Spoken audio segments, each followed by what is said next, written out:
성경 말씀 보겠습니다. 성경 말씀은 고린도전서 10장 1절부터 13절 말씀까지입니다. 고린도전서 10장 1절부터 13절까지 말씀입니다.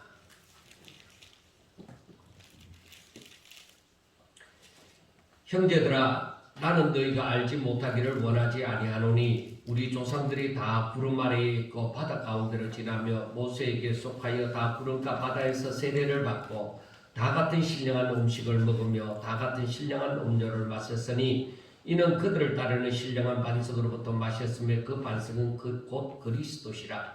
그러나 그들의 다수를 하나님이 기뻐하지 아니하셨으므로 그들의 강야에서 멸망을 받았느니라. 이러한 일은 우리의 본보기가 되어 우리로 하여금 그들이 악을 절개한 것 같이 절개하는 자가 되지 않게 하려 함이니 그들 가운데 어떤 사람들과 같이 너희는 우상 숭배하는 자가 되지 말라. 기록된 바 백성이 앉아서 먹고 마시며 일어나서 뛰노는다 함과 같으니라. 그들 중에 어떤 사람들이 음행하다가 하루에 23,000명이 죽었나니 우리는 그들과 같이 음행하지 말자. 그들 가운데 어떤 사람들이 주를 시험하다가 뱀에게 멸망하였나니 우리는 그들과 같이 시험하지 말자. 그들 가운데 어떤 사람들이 원망하다가 멸망시키는 자에게 멸망하였나니 너희는 그들과 같이 원망하지 말라. 그들에게 일어난 이러한 일은 본보기가 되고 또한 말세를 만난 우리를 깨우치기 위하여 기록되었느니라. 그런즉 선줄로 생각하는 자는 넘어질까 조심하라. 사람이 감당할 시험 밖에는 너희가 당한 것이 없나니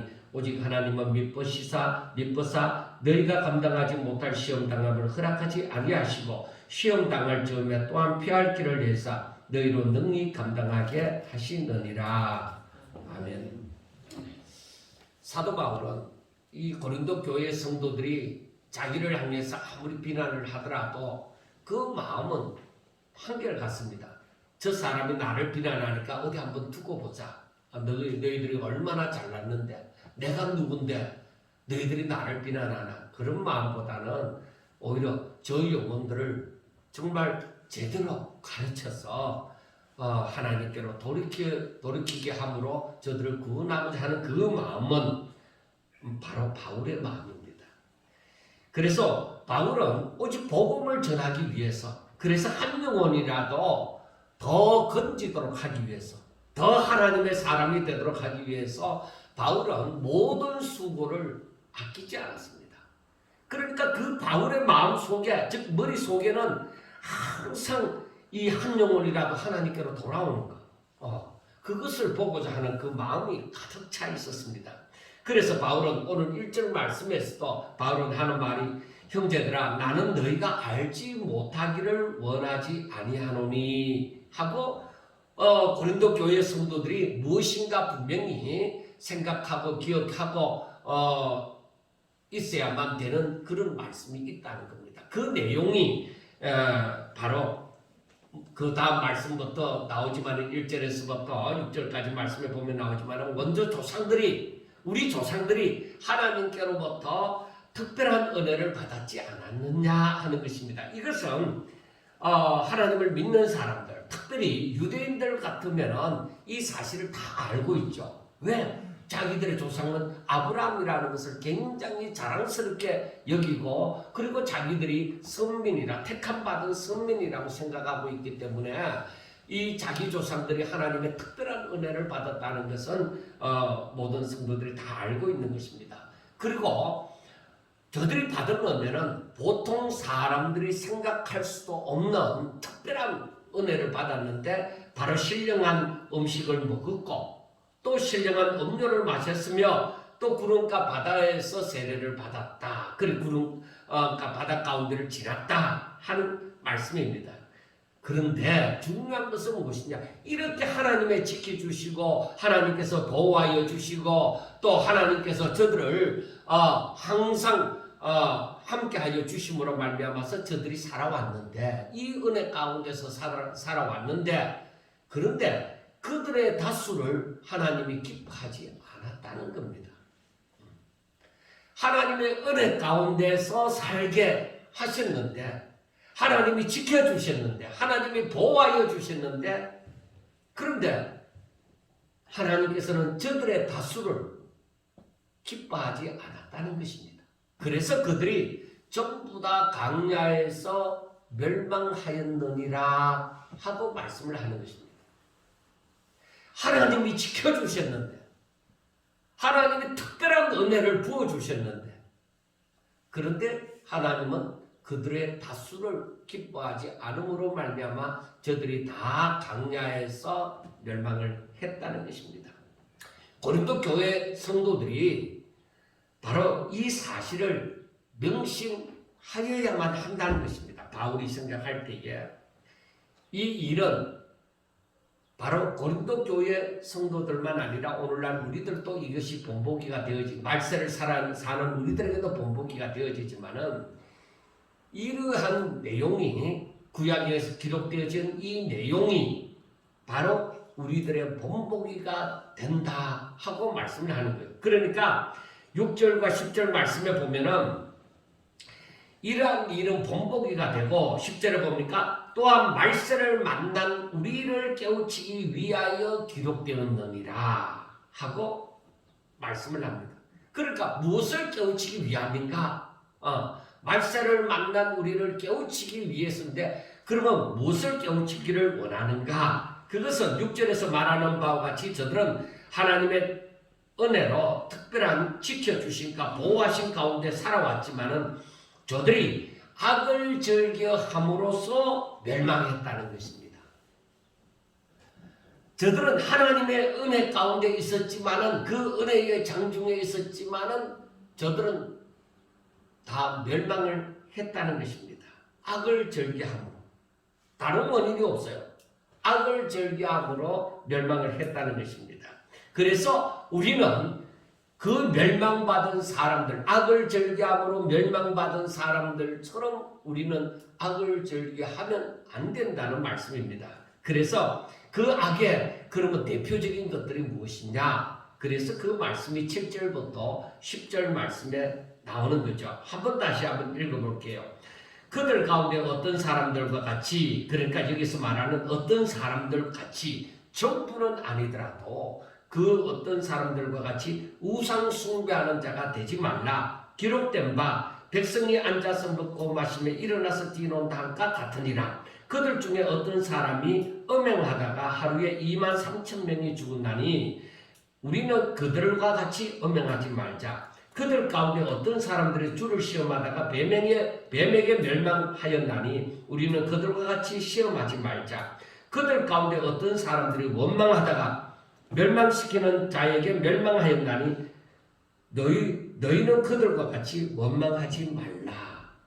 즉 이 말씀은 무엇을 말하고 있습니까? 제일 먼저는 우상 숭배하는 자 되지 말라. 그 다음에 음행하지 말라. 그 다음에 하나님을 시험하지 말라. 그리고 그 다음에는 하나님을 원망하지 말라 하는 말씀이잖아요.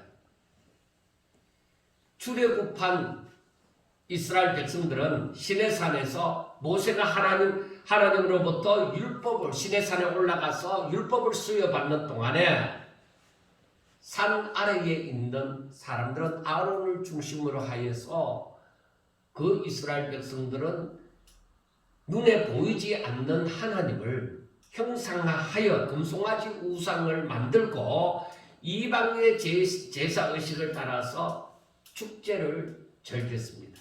출애굽기 32장에 보면은 이 말씀이 그대로 드러나 있습니다. 그래서 저들은 뭐예요? 뭔가 자신들이 조금 불안할 때에 그 불안을 해소하기 위해서 뭔가 안정감을 얻기 위해서 이렇게 하나님을 안 믿는 건 아니에요. 하나님의 이름을 불러요. 그런데 금송아지를 하나님이라 그렇게 해놓고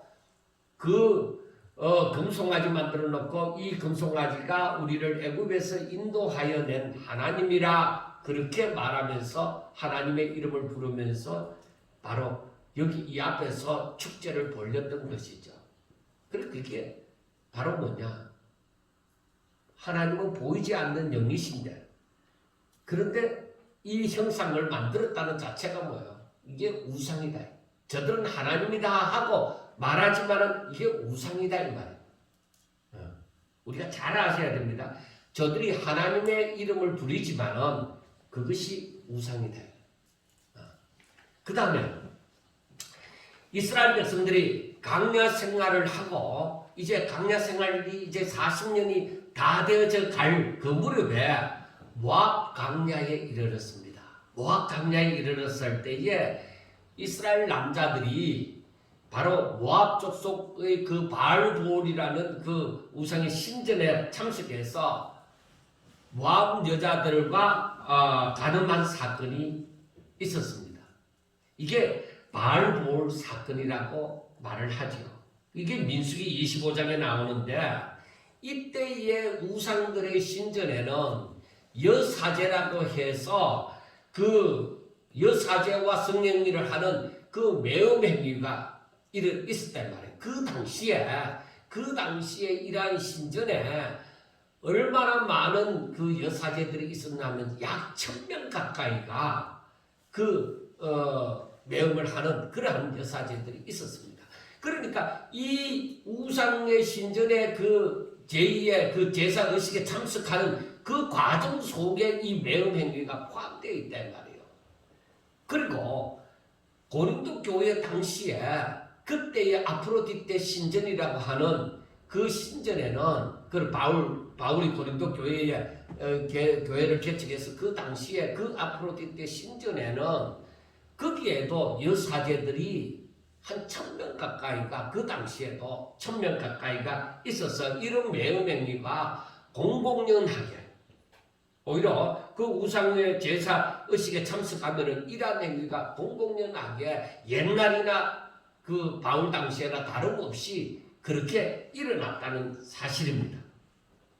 그리고 또 출애굽기 17장 2절에 보면은 이스라엘 백성들이 이제 광야로 나와서 얼마 되지 않았을 때에 르비딤이라는 곳에 장막을 쳤습니다. 자, 그곳에서는 백성들이 마실 물이 없는 거야. 마실 물이 없어서 저들이 하나님을 시험하게 되어졌습니다. 그리고 이뿐만 아니라 이스라엘 백성들은 광야에서 하나님께서 행하신 많은 능력을 수없이 체험하고서도 하나님을 원망하고 때를 따라서 하나님을 원망하고 하나님을 시험하고 이랬던 일이 계속되어졌습니다. 그리고 출애굽한 이스라엘 백성들은 광야 생활로부터 오는 고통을 견디지 못하고 원망하고 불평하고 하나님과 그리고 하나님이 세우신 그 지도자 모세를 그리고 대적을 하였던 것입니다. 그 가운데 민수기서 16장에 보면은 고라와 다단과 아브람 자손들이 그 모세를 대적하는 모세와 아론을 대적하는 일이 있었습니다. 그때에 이 고라 자손들은 이 모세와 아론을 대적하면서 우리가 새로운 지도자를 뽑아서 다시 애굽으로 돌아가자 하는 그런 선동을 하는 그러한 일도 행하고 모세와 아론의 그 지위를 저 사람들도 우리와 같은 레위 자손들이 아니냐 하면서 격하시켜버린 거죠. 그런데 그 결과가 어땠느냐면 고라 일당은 땅이 갈라져서 저들이 땅에 매장이 되어졌을 뿐만 아니라 땅이 저들을 삼켰을 뿐만 아니라 이 일로 인해서 그 땅에 용병이 들어서 죽은 자들이 약 14,700명이나 되었습니다. 지금 코로나로 인해서 지금 10,000명도 우리나라에 죽은 일이 없습니다. 그런데 이 인구가 많은 때에도 그런데 그 당시에 그 얼마 안 되는 인구 가운데서 더구나 광야에서 14,700명이나 죽었다고 하면 엄청난 재앙이라고 볼 수가 있는 것입니다. 여러분, 이스라엘 백성들이 하나님의 인도하심으로 말미암아서 애굽에서 나와서 이제 가나안 땅에 들어가는 데 있어서는 최소한 2주일이면은 그 땅에 들어갈 수가 있는 거리였습니다. 그리 멀지 않은 거리라는 것입니다. 그런데 어떻게 해서 이 이스라엘 백성들이 애굽에서 나와서 가나안 땅으로 들어가기까지 40년이나 걸렸느냐 하는 것입니다. 우리가 잘 알고 있는 대로 바로 가데스 바네아에서 정탐하러 보낸 사람들이 12명이었습니다. 그 가운데 요수아와 갈렙을 제외하고 이 10명의 정탐꾼들이 불신앙적으로 보고를 했습니다. 그러므로 말미암아 하나님을 향한 이스라엘 백성들의 원망이 엄청났습니다. 그래서 요수아와 갈렙은 우리가 저 땅에 들어가자. 저들은 우리의 밥이다. 우리는 하나님이 기뻐하시면 우리는 얼마든지 이길 수 있다. 들어가자 했을 때에 그 10명의 그 정탐꾼하고 함께하는 이스라엘 백성들이 요수아와 갈렙을 향하여서 돌을 쳐 죽이려고 했던 일도 있습니다. 자, 여러분, 이것을 보면서 우리가 7절에서부터 10절 말씀에서 우리가 이 고린도 교회의 교인들이 깨달아야 되는 것이 무엇인가? 그런데 제가 이 부분을 두고서 많은 생각을 하게 되어졌습니다. 왜? 이 말씀이 무슨 말씀인지 몰라서가 아닙니다. 자, 첫 번째 우상 숭배하지 마라, 음행하지 말라, 하나님을 시험하지 말라, 하나님을 원망하지 말라. 이 모든 일이 뭐요? 악이다. 하나님 앞에 죄를 범합니다. 하는 것을 우리가 읽은 그대로 다 알 수가 있습니다. 그런데 단순한 우상 숭배가 아니라 단순한 음행이 아니고 단순한 시험이 아니고 단순한 원망하는 것이 아닙니다. 바울이 말하고자 하는 것이 무엇이냐? 너희들이 하나님을 떠나 하나님을 대적하지 말라는 거예요. 하나님을 떠나지 말라는 거예요. 그래서 우리가 그 이후에 말씀을 보면은 12절에 보면은 그렇게 말씀을 하잖아요. 그런저 선줄로 생각하는 자는 넘어질까 조심하라. 그 바울이 내리는 결론이 그거예요. 오히려 앞에서 우상 숭배하지 마라, 음행하지 말라, 시험하지 말라, 원망하지 말라 이렇게 말씀하고서 결론을 내리는 것을 우리가 잘 보셔야 됩니다. 이 결론을 보셔야 되는 거예요. 그런즉 선줄로 생각하는 자는 넘어질까 조심하라 하고 말씀을 하는 거예요. 그러니까 이 말씀이 무슨 말씀이냐 하면은 우리가 앞에서도 보았지만 고린도 교회에 그 시험이 문제가 되어지는 것들이 바로 무엇이에요? 당을 지우는 일이었잖아요. 왜 당을 지었어요? 서로가 잘났다고, 서로가 자기들 걸어가는 길이 맞다고 생각함으로써 저들이 그래서 싸우는 거예요. 서로 잘났다고 생각하니까 싸우는 거예요. 우리가 더 잘 믿는 거야. 내가 더 잘 믿는 거야. 그렇게 생각하는 거예요. 그런데 이들이 진정 하나님의 뜻을 제대로 깨닫지 못하고 나중에는 뭐요? 이 바울까지도 사도라고 인정하지 않게 되어지는 일까지도 있는 것이죠. 자, 우리가 이 사람들의 그 이스라엘 백성들의 이 이스라엘 백성들이 그 행한 이 악을 저렇게 행한 일들은 바로 무엇이냐면은 저들이 하나님을 온전히 믿지 못하였기 때문에 나온 행동이다. 그래서 하나님께서는 우리들에게 무엇을 요구하느냐? 처음이나 마지막이나 아담 때나 지금 마지막 우리 주님 재림하셔서 심판하실 때나 그때 항상 요구하는 것이 뭐예요? 믿음이에요. 믿음으로 말미암아 순종하는 것이 하나님 앞에 영광 돌리는 것이잖아요. 그러니까 하나님을 향한 믿음이 없으면 그 예수 믿는 거 아니에요.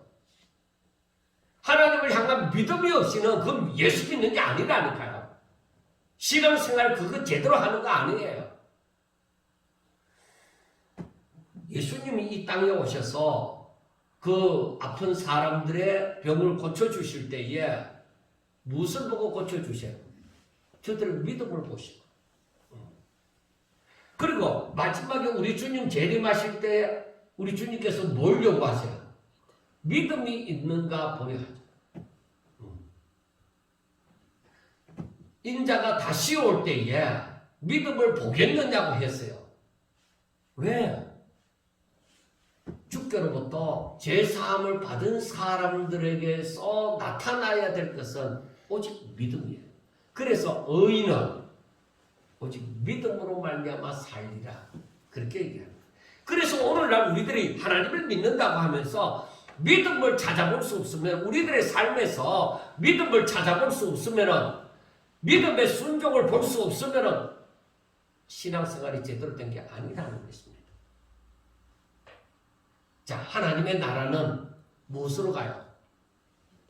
믿음으로 가는 거예요. 믿음의 순종이, 믿음으로 말미암은 그 순종이 하나님께 영광을 돌리는 것이요, 그것이 바로 사람에게 주어진 사명입니다. 그것이 사람들에게 주어진 사명이라고. 그 사명을 감당하고자 하면은 믿음이 없이는 안 돼요. 근데 고린도 교회 성도들은 바울을 향해서 뭐라고 얘기해요? 하나님께서 세우신 바울을 대적해서 말재간도 없고 십자가에 도밖에 모르는 무지한 자라 말하며, 또 오히려 다른 거짓 교사들을 추종하는 일들이 생겨버린 거예요. 꼭 광야에서 이스라엘 백성들이 모세와 아론을 하나님이 세우신 모세와 아론을 대적하는 것이나 마찬가지예요. 그래서 사도 바울은 모세를 대적하고 원망하다 죽임당한 이스라엘 백성들의 그 예를 들어서 고린도 교인 중에 자신을 대적하고 원망하여 하나님의 진리에서 떠난 자들에게 삼가 하나님의 진노를 당하지 않도록 얘기하는 거예요. 너희들이 스스로 잘났다고 당을 지우고 서로 싸우고 오히려 믿음이 약한 형제들을 오히려 짓밟아 버리고 하는 그런 행위 하나도 믿음이 아니라는 거예요. 우리들이 가지고 있는 믿음, 진정한 믿음, 그거는 하나님의 뜻을, 하나님을 제대로 알고 그 뜻을 따르는 거예요. 그래서 하나님이 기뻐하시는 거예요. 그래서 우리가 성경을 보면서 단순하게 우상 숭배하지 마라, 음행하지 마라, 하나님을 시험하지 말라, 하나님을 원망하지 말라, 그거 하나하나만 얘기하면 안 된다니까요. 그거 하나하나를 알면 성경을 제대로 모르는 거예요. 이 바울이 말하는 부분을. 이 바울이 말하는 우상 숭배하지 마라, 음행하지 말라, 이 하나님을 시험하지 말라, 하나님을 원망하지 말라, 이 말씀이 전부 다 이러한 저들이 악을 즐겨 행하는 이러한 모습이 나와진 것은 다른 것이 아니라 저들이 하나님을 떠나면, 하나님에게서 벗어나므로 이 행동이 다 나오는 거예요. 우상 숭배하고 음행하고 그 다음에 하나님을 시험하고 하나님을 원망하는 일들이 다 나와진 거예요. 그래서 그 이후에 이 14절 이후에 하는 말씀들이 바로 이게 바로 뭐냐? 바로 그 이스라엘 백성들 그 조상들처럼 바로 저들이 하나님을 떠남으로 저들이 바알 그 신전에 가서 그들 제사에 참석하고 그들과 음행을 행했다 이 말이에요. 그래, 너희들이 저 고린도 교회 성도들하고서 너희들이 바로 하나님을 섬긴다고 하면서 주의 그 성만찬을 행하면서 또 뭐요? 옛날에 그 습성을 따라서 오히려 우상의 신전에 가서 그 제전에 참석하고 거기에 신부를 먹고 그들의 제사의식에 참석해서 음행을 저지르면은 그게 맞겠느냐는 겁니다. 그게 맞겠느냐는 거예요. 그래서 우리가 성경을 보면은 18절에 보면은 육신을 따라 난 이스라엘을 보라. 제물을 먹는 자들이 제단에 참여하는 자들이 아니냐. 그런즉 내가 무엇을 말하느냐. 우상의 제물은 무엇이며 우상은 무엇이냐. 무릇 이방인이 제사하는 것은 귀신에게 하는 것이요 하나님께 제사하는 것이 아니니 나는 너희가 귀신과 교제하는 자가 되기를 원하지 아니하노라 하고 말씀을 합니다. 자, 여러분들 아셔야 되는 게 우상의 제물을 먹는 것은 8장에서 보면 우상의 제물을 먹는 것은 아무 문제가 없다 그렇게 얘기를 했잖아요. 왜? 그 제물 자체가 음식 자체가 더러워진 것이 아니라는 거예요. 우상은 아무런 능력을 행할 수 있는 힘이 없어요. 우상은 이 음식을 더럽게 하거나 여기에 무슨 능력이 임하거나 그런 것도 없다 이 말이에요. 이 음식을 저주스럽게 만드는 그런 일이 없어요. 우상은 아무것도 아니에요. 그런데 우상의 제전에 참석하는 것은, 그래서 우상의 제물을 먹는 것은 아무 문제가 없는데 우상을 섬기는 그 제전에 의식에 참석하는 것은 바로 너희들은 우상 섬기는 거야. 바로 그겁니다. 그래서 우리가 음행을 하는 것은, 간음을 행하는 것은 너희들이 몸 밖에 있는 죄가 아니라 몸 안에 죄를 범함이라 하는 것은 그 어떤 행위를 두고 얘기하는 게 아니에요. 너 마음에 이미 귀신을 섬기는 거다 이 말이에요. 그래서 그 성경을 제대로 해석해야 된다는 거예요. 오늘 사람들이 생각하고 있는 게 잘못된 거예요. 하나님이 보시는 것은 다른 게 아니에요. 너 마음의 주인이 누구냐 이거예요. 너가 지금 누구를 섬기고 있느냐는 거예요. 우리 사람이 약한 거는 하나님이 이게 다 알고 계신다니까. 내가 성격이 성품이 여리고 그리고 성질이 급하고 또 뭐 내가 무슨 일이든지 빨리 하지 못하고 또 말은 잘하지 못하고 또 내가 몸이 약해서 남보다 오랫동안 일을 하지 못하고 그런 연약한 점은 하나님이 이미 다 아신다는 거예요. 나보다 더 잘 아시고 있다는 거예요. 나의 모든 사정을 우리의 머리털까지 우리가 우리 머리털을 셀 수도 없는데 하나님은 우리의 머리털까지도 세실 바가 된다 이 말이에요. 그러니까 우리보다 우리 자신을 너무나도 잘 알고 있죠. 그래서 하나님께서 우리에게 요구하시는 바가 무엇이냐? 다른 거 아니에요. 너가 누구를 믿느냐? 너가 누구를 섬기느냐? 바로 그거예요. 그래서 성경을 보면서 그걸 보셔야 된다니까. 그걸 놓치고 자꾸 율법주의자들처럼 엉뚱한 걸 생각하는 것, 그게 잘못된 거예요. 그래서 오늘 7절에서부터 10절에 있는 말씀도 바로 무엇을 얘기하느냐? 너희들이 하나님을 떠나서 오히려 사탄의 무리에 속한 자들처럼 신앙 믿음이 없는 자들처럼 그렇게 살지 말라 이거예요. 그렇게 하면은 이스라엘 백성들의 조상들처럼 하나님의 은혜 가운데 있었으나 너희들은 하나님의 약속의 땅 가나안을 누리지 못하고 다 광야에서 멸망당하는 자밖에 되지 못한다는 거예요. 그런 사람들은 예수님을 믿었으나 정말로 예수님이 누구신지 내가 예수님을 믿음으로 말미암아 내 하늘로부터 임하는 평강과 하나님께로부터 받은 그 은혜를 아무것도 알지 못하고 그냥 교회를 다니는 것 뿐이라니까. 우리가 우리 자신을 한번 돌아봐요. 혹시 우리가 그렇게 신앙생활을 하지 않았는가? 저는 이 문제 때문에 몸부림을 쳤다니까. 왜? 어렸을 때부터 누구한테 배운 것도 없고 늦게서 20살이나 다 되어져서 거의 20살이나 다 되어져서 이제 제대로 예수 믿고자 하고 이 길로 들어가고자 하는데 무엇을 알지 못하니까 정말로 성경은 이렇게 말하는데 실제적인 교회에 와서 생활하는 거 보면 그게 아니단 말이에요. 그러니까 도대체 이게 무엇인가? 그래서 제가 얘기하죠. 육으로 살 때는 이걸 못 깨달아요. 육으로서는 절대 이것을 깨달을 수 없어요. 하나님의 비밀은 하나님의 영이신 성령만이 하신다니까. 성령으로 말미암아 성령은 하나님의 깊은 것까지라도 통달하시는 분이세요. 그렇기 때문에 우리가 성령으로 말미암지 않고는 이 깊으신 뜻을 알 수가 없다는 거예요. 그런데 사람들이 교회를 다녀도 성경도 모르는 거야. 그러면은 전하는 말씀이라도 제대로 듣느냐? 아니, 그 말씀도 제대로 이해가 안 되죠.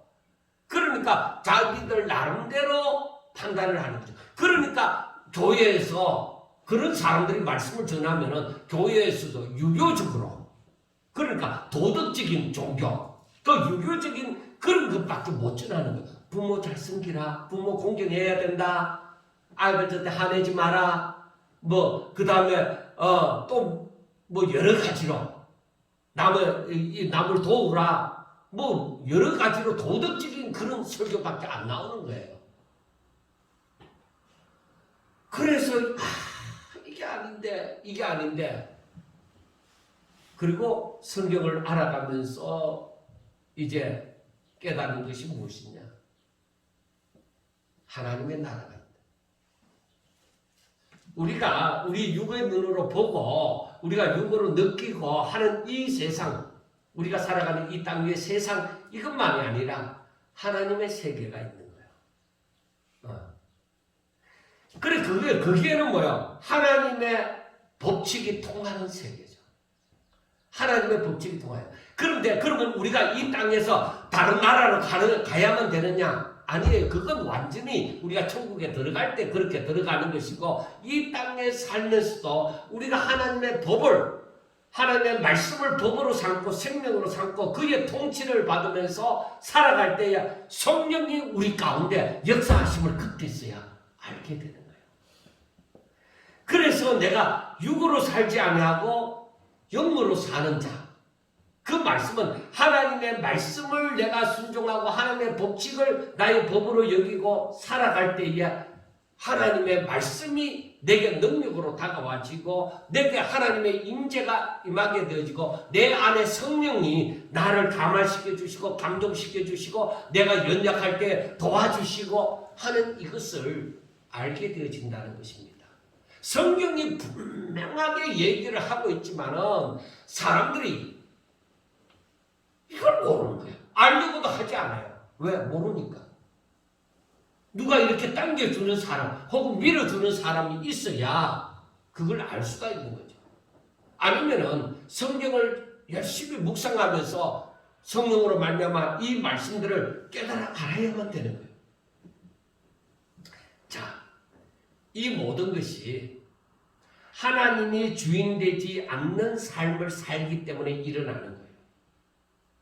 하나님을 주인 삼고 내가 이 땅에 살지만은 성경을 읽으면서 그 하나님의 법을 깨달아서 내가 이 땅에 살지만은 내가 주인된 삶을 살지 아니하고 하나님이 나를 만드시고 하나님이 나를 이 땅에 보내셨으니 내가 하나님이 주인이 되어진 하나님을 주인 삼고 내가 살아갈 거예요.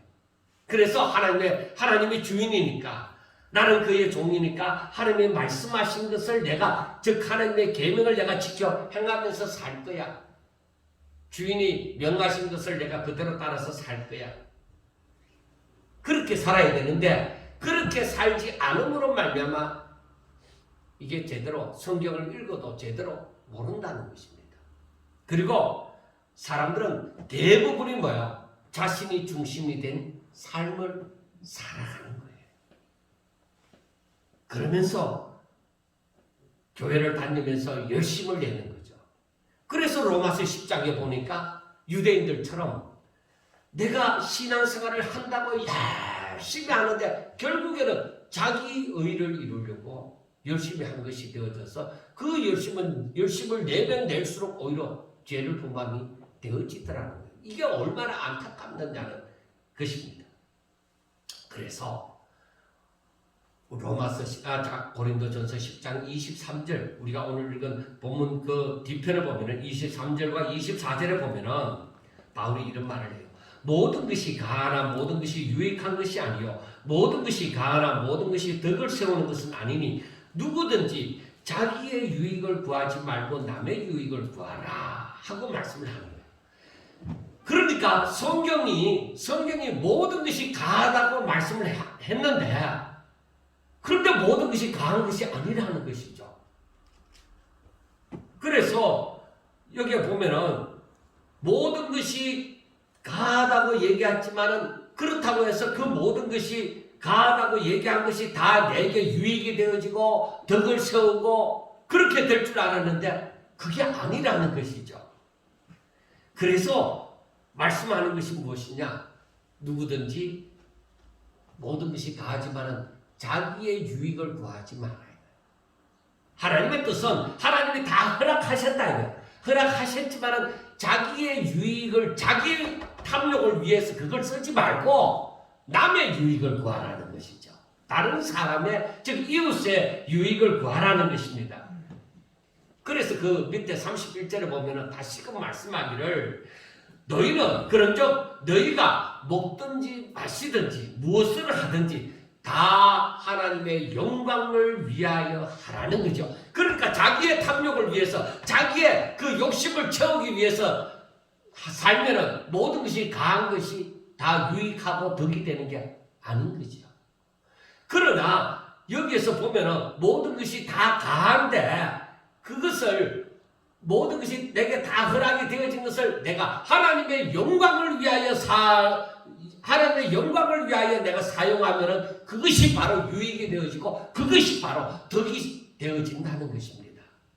그러니까 이 바울이 말하는 바는 바로 자기의 탐욕을 위해서 살지 말고 하나님의 영광을 위해서 한다면은 그것이 덕이 되어지고 자신에게 유익이 되어질 것이다 하는 것입니다. 그래서 32절과 33절에 이어서 말씀하시니 유대인에게나 할라인에게나 하나님의 교회에나 그치는 자가 되지 말고 나와 같이 모든 일에 모든 사람을 기쁘게 하여 자신의 유익을 구하지 아니하고 많은 사람의 유익을 구하여 그들로 구원을 받게 하라.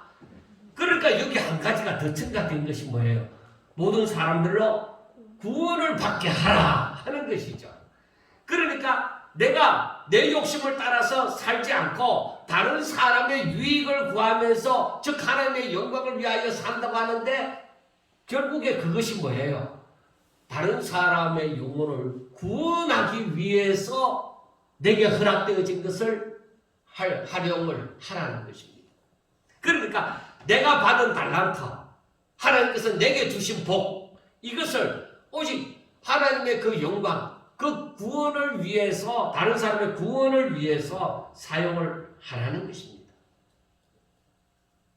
어렵게만 생각되지만은 사실은 내가 나를 주인 삼지 아니하고 하나님을 주인 삼으면은 이게 이해가 되어져요. 그런데 우리 사람들에게는 뭐야?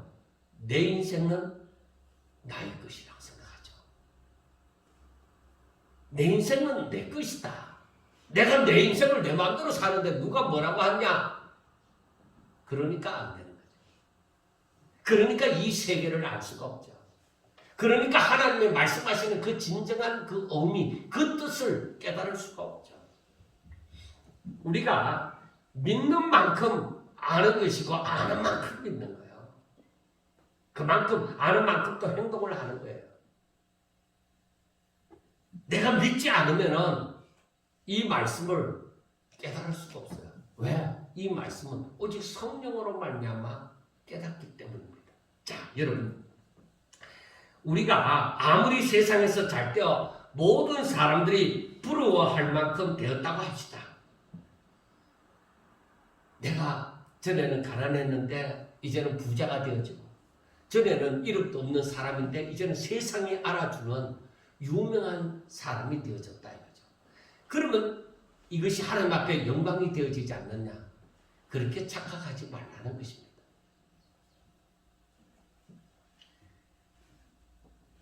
하나님께서 정말로 받으실 만한 것이 되어져야 되지, 내 기분에 나에게 좋다고 해서, 다른 사람들이 좋아한다고 해서 하나님이 기뻐하신다, 하나님이 받으실 만하다, 그건 착각입니다. 하나님 앞에 영광이 되어지는 것은 바로 다른 영혼들을 구원하심이 되어져야 되고 그 사람들의 유익이 되어져야 된다 이거예요. 저와 여러분은 오직 하나님의 영광을 위해서 지음을 받았으며 또 택함을 받아서 이 땅에 존재하는 것입니다. 그래서 하나님께서 마지막에, 우리 인생 마지막에 결산을 하실 때에 바로 우리가 하나님께서 주신 달란트로 얼마나 하나님께서 주신 사명을 따라서 잘 살았나, 하나님이 내게 주신 것으로 바로 내가 어떤 환경에서든지, 즉 하나님께서 맡겨주신 사명을 잘 감당했느냐 하는 것입니다. 그래서 우리 목표는 내가 어떤 자리에서 얼마나 능력을 가지고 어떤 환경에 살든지 간에 바로 우리의 목표는 하나님 앞에 영광 돌리는 데 있습니다. 내가 최선을 다해서 내게 주어진 것으로 최선을 다하여 살았다면은 나보다 많은 것을 가지고 나보다 낫다고 하더라도 최선을 다하지 않은 사람들보다가 오히려 더 잘 산 것이 되어져요. 그건 부끄러운 일이 아니에요. 내가 한 달란트를 받았으면은 한 달란트 받은 자로서 나는 최선을 다하여서 만약에 2달란트나 3달란트를 남겼다고 합시다. 그런데 10달란트 받은 사람이 10달란트 받은 거 가지고 최선을 다하지 아니하고 한 12달란트만 마지막에 결산이 12달란트가 되었다 합시다. 그 사람은 처음부터 10달란트를 받아서 마지막에 12달란트가 되어졌지만은 나는 한 달란트 받아서 2달란트나 3달란트가 되어졌다 이 말이에요. 나는 배나 3배나 이래 남기게 되어졌지만 그 사람은 뭐야? 2배도 못 남긴, 배도 못 남긴 거예요. 그래서 우리가 한 달란트 받았다고 주눅들 거 없고 내가 모든 사람에 비하여 배운 것도 적고 가진 것도 적고 모든 형편이 주어진 조건이 다른 사람보다 못하다고 해서 그것 갖고 얘기할 것도 없어요. 하나님이 보시는 바가 있어요. 하나님께서 우리에게 결산하고자 하는 바가 있어요. 그래서 우리는 뭐요? 내게 주어진 것으로 최선을 다하여 하나님 앞에 영광을 돌리는 거야. 내가 하나님 저 사람은 10달란트 줬는데 나는 왜 한 달란트만 줬습니까? 이거 불공평한 것이 아닙니까? 그렇게 원망하고 그렇게 시험할 것도 아니에요. 하나님이 진짜 날 도와주는 거 맞아요? 하고 의심할 것도 없는 거예요. 그래서 하나님께서는 우리들에게 말씀하는 것이 무엇이냐? 너희들이 하나님께로부터 받은 바 모든 것에 대해서 감사하면서 하나님 앞에서 살아라는 것이죠. 그것은 바로 하나님을 바로 알 때에 일어나는 일입니다. 하나님을 바로 알지 못하면 사탄의 미혹을 받아서 하나님과 재물을 겸하여 섬기는 일을 당연하게 사람들이 생각하는 것입니다. 하나님을 바로 알지 못하면은 내가 하나님의 이름을 부르기 때문에 내가 하나님을 믿고 있다 착각을 하는 거예요. 오늘날에도 얼마나 그런 일이 많은지 모릅니다. 마태복음 6장 24절을 우리가 근래에 계속적으로 인용을 하는데 거기에 보면은 한 사람이 두 주인을 섬기지 못할 것이니 혹 이를 미워하고 저를 사랑하거나 혹 이를 중히 여기고 저를 경히 여김이라. 너희가 하나님과 재물을 겸하여 섬기지 못하느니라 하고 말씀을 합니다. 세상에 살아가는 모든 사람들은 재물을 필요로 합니다.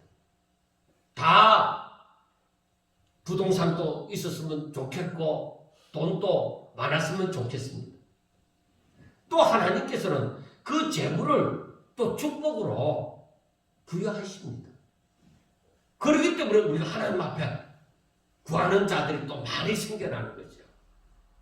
그러나 이 마태복음 6장 24절 말씀은 무엇이냐?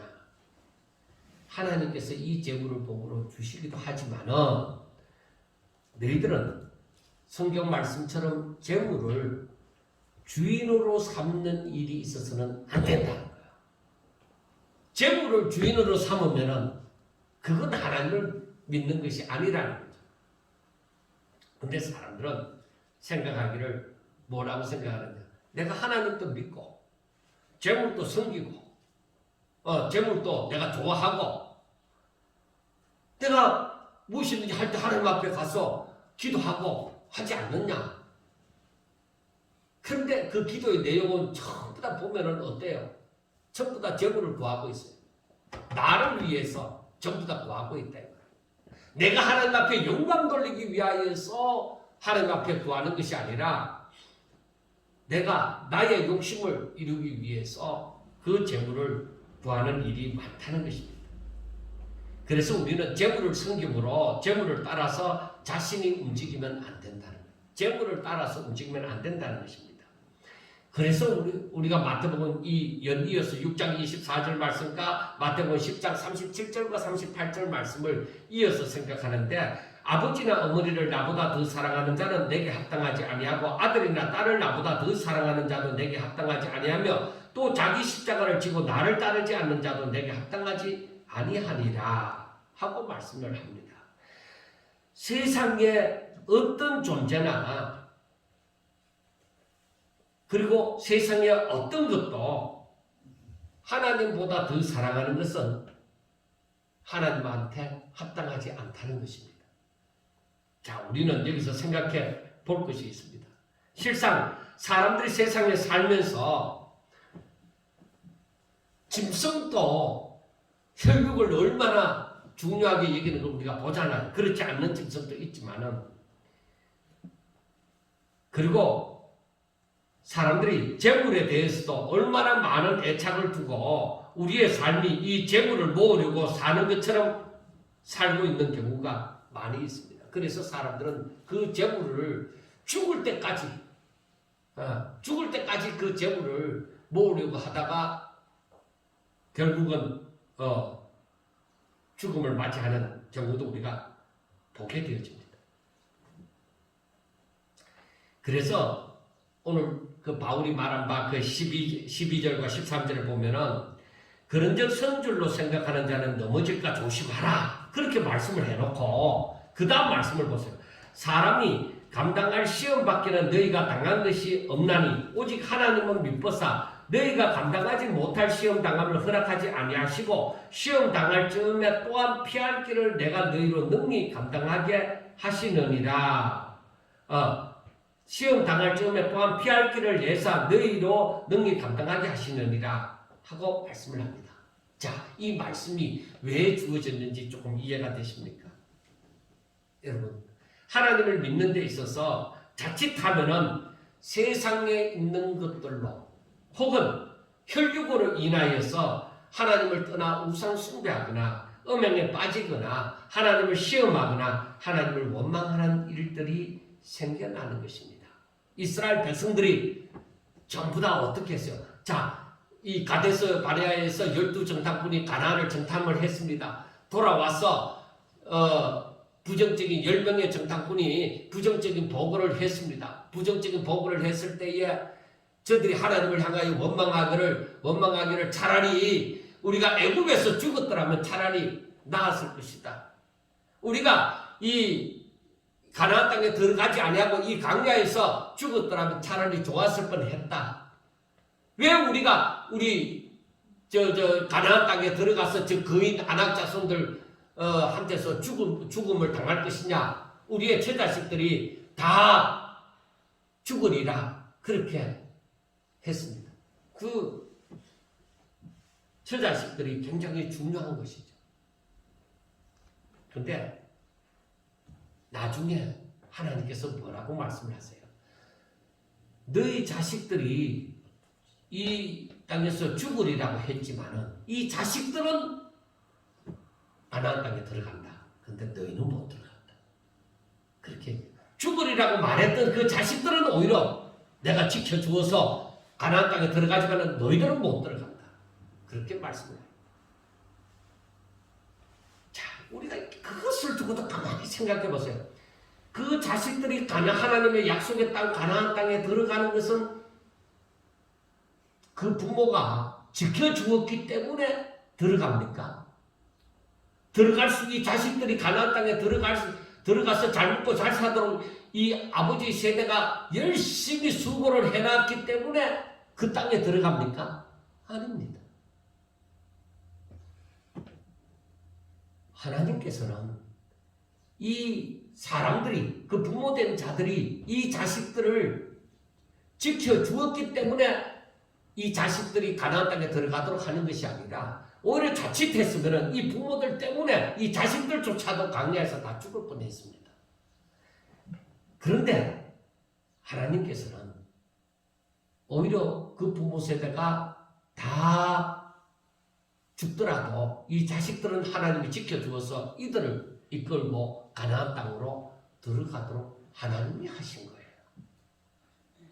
그런데 우리는 우리 자녀를 두고서 얼마나 내가 너희들을 지켜줄게. 내가 너희들 지켜줄게. 나는 고생했지만 너희들은 고생 안 시킬게. 얼마나 우리 머릿속에 부모로부터도 그런 말도 많이 듣고 얼마나 우리가 사는 세상이 그렇게 만들고 있어요.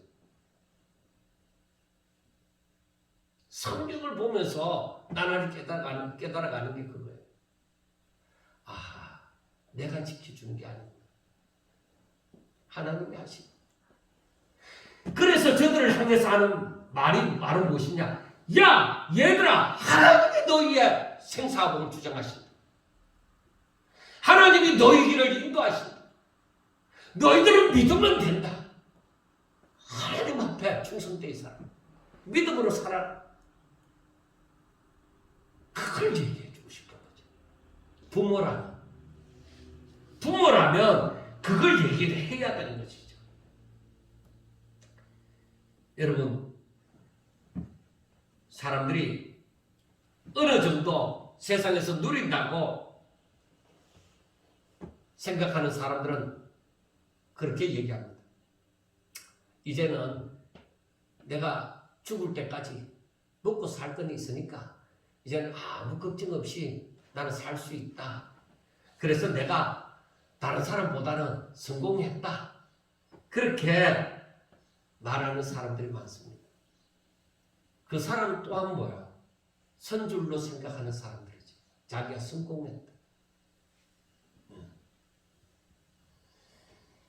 그런데 하나님의 말씀은 뭐야? 선줄로 생각하는 자는 넘어질까 조심하라고 했습니다. 그러니까 이런 생각이 얼마나 어리석은 일인지 모릅니다. 하여튼 하나님께서는 이러한 일을 악을 행하는 것이라고 하십니다. 우리들의 마음속에 이러한 생각이 나서는 안 되는 것입니다. 그렇지만 사람들은 오히려 그러한 말씀을 전하는 것이나 그러한 말씀을 생각하는 것조차도 하나님을 믿어도 그렇게 생각하고 싶지를 않아 합니다. 그런 말씀을 듣고 싶어 하지 않습니다. 왜? 내 방식대로 믿는다는 거죠. 성경을 내 방식대로 해석을 하겠다는 거죠. 내 좋은 것만 하겠다는 거죠. 그러니까 믿음으로 살지 못하는 거예요. 그러니까 하나님의 기뻐하는 방식대로 살지 못하고 하나님의 임재를 느끼지 못하고 진정 예수 믿어 행복한 자가 되어진다는 것이 무엇인지를 알지를 못하는 것이죠. 그래서 그 사람들은 그것이 맞지 않아서 교회를 떠나고 하나님을 떠나는 일들이 생겨나는 것입니다. 여기에 빠지면 안 됩니다. 13절 말씀대로 하나님께서 우리가 감당할 시험만 허락하십니다. 이것을 꼭 우리가 살면서 기억하셔야 돼요. 하나님께서는 우리에게 감당할 시험만 허락하신다. 만약에 내가 내 힘으로서 감당하지 못하면 하나님께서는 피할 길을 내어서 능히 감당하게도 하신다는 것입니다. 이 사실을 믿으셔야 되는 것이죠. 이것을 100% 믿으셔야만 되는 거예요. 왜? 조금 전에도 말씀을 드렸지만 하나님은 우리를 너무나도 잘 알고 계세요. 내 형편 사정, 지금 내가 어떻게 되어졌는지 다 아시고 계세요. 그래서 하나님께서는 무슨 일을 내게 허락하셨다 하면 그건 내가 감당하지 못할 것이 아니라 내가 도저히 감당이 안 되어서 자살해가 죽을 일이 아니라는 것이죠. 분명하게 아셔야 돼요. 자살해가 죽는 사람들은 이 일을 분명하게 아셔야 돼요. 생각을 못하니까 죽었겠지. 자살하겠지만은 여러분 우리가 미리 생각하셔야 돼요. 그런 위험한 처지에 있는 사람들에게 분명하게 얘기하셔야 돼요. 하나님은 우리들에게 감당할 시험만 허락하세요. 그러므로 내게 무슨 일이 닥치면은 엎드려 기도하는 거죠. 이거 도저히 안 되겠다 이거야. 도저히 안 되겠는데 하나님이 어떻게 내게 이런 짐을 지워 주셨나는 거죠. 그래서 하나님 앞에 엎드리는 거예요. 하나님 어떻게 할까요? 내가 어떻게 해야 되겠습니까? 그래 그때요 하나님 앞에 엎드려서 응답을 받아야 되는 것이죠. 하나님 어떻게 할까요? 나에게서는 내 지식과 경험으로서는 방법이 없습니다. 방법이. 그런데 하나님이 내게 허락하셨으니 감당하게 해주세요.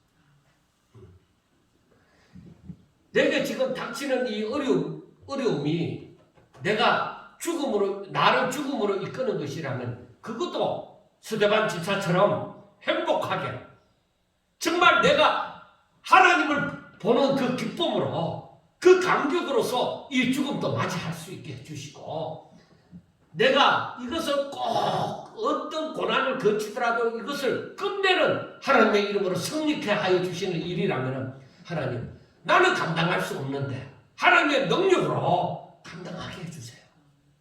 하나님이 나와 함께 하시면 능히 감당하리라 믿습니다 하는 거죠. 그게 바로 여호수아와 갈렙이 하는 말이죠.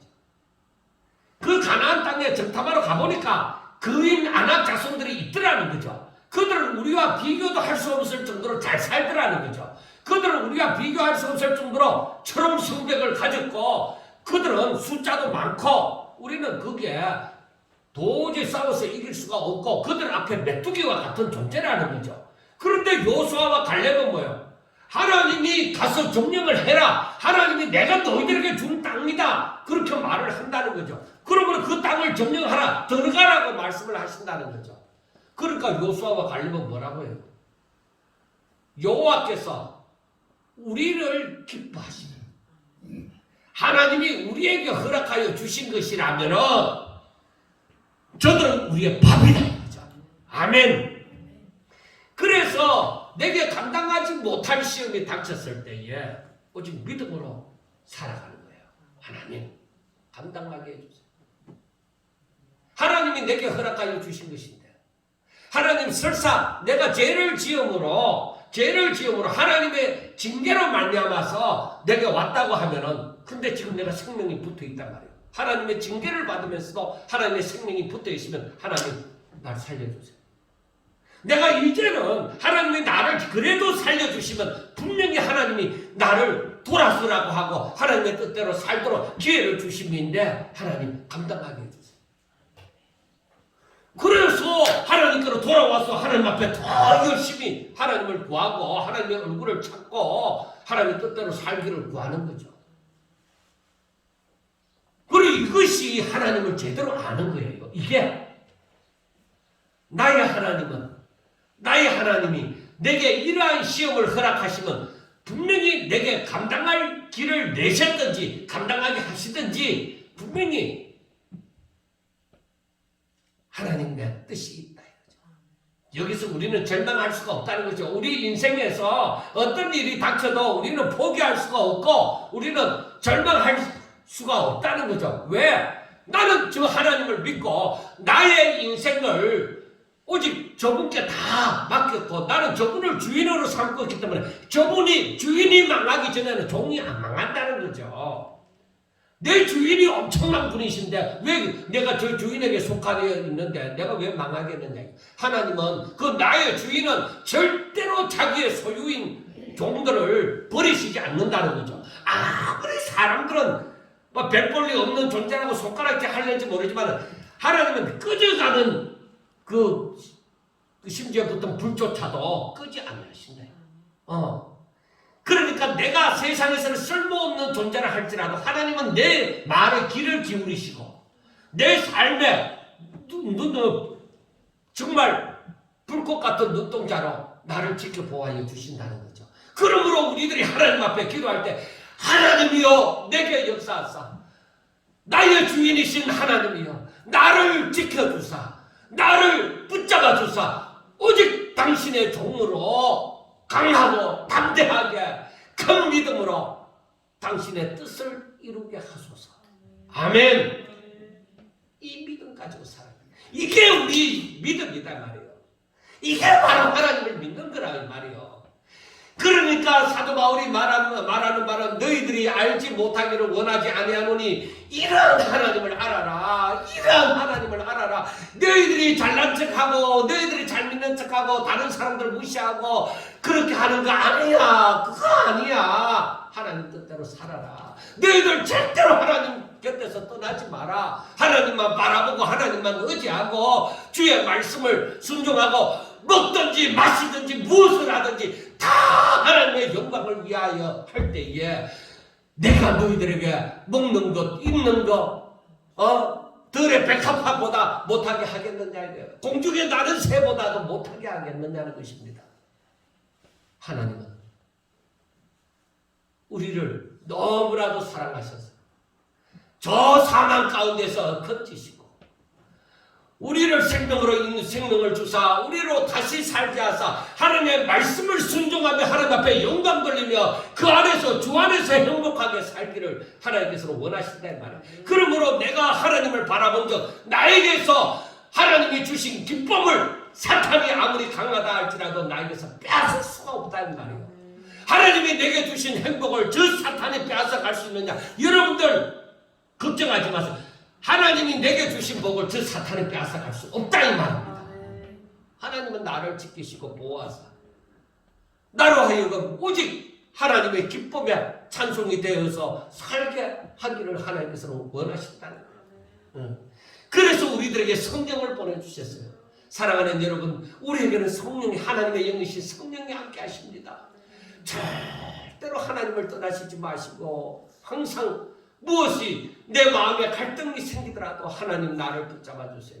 당신은 천지 만물의 주제이시지 않습니까? 인간의 생사복을 주장하시지 않습니까? 제가 시험에 들지 아니하고 오직 하나님을 바라보고 내가 가다가 넘어질지라도 10번 넘어지더라도 다른 사람은 2번 만에 일어나서 당당하게 걸어가지만 나는 연약하여서 10번 아니라 100번도 넘어집니다. 그러나 하나님 그때마다 내가 주의 이름을 부르고 주를 의지하게 해주세요. 연약한 줄 하나님이 아시지 않습니까? 이렇게 연약한 종을 하나님이 사랑해 주셔서 감사합니다 하면서 오직 하나님의 이름을 부르면 끝까지 뭐요? 나는 육신으로 살면 죽는 것이다.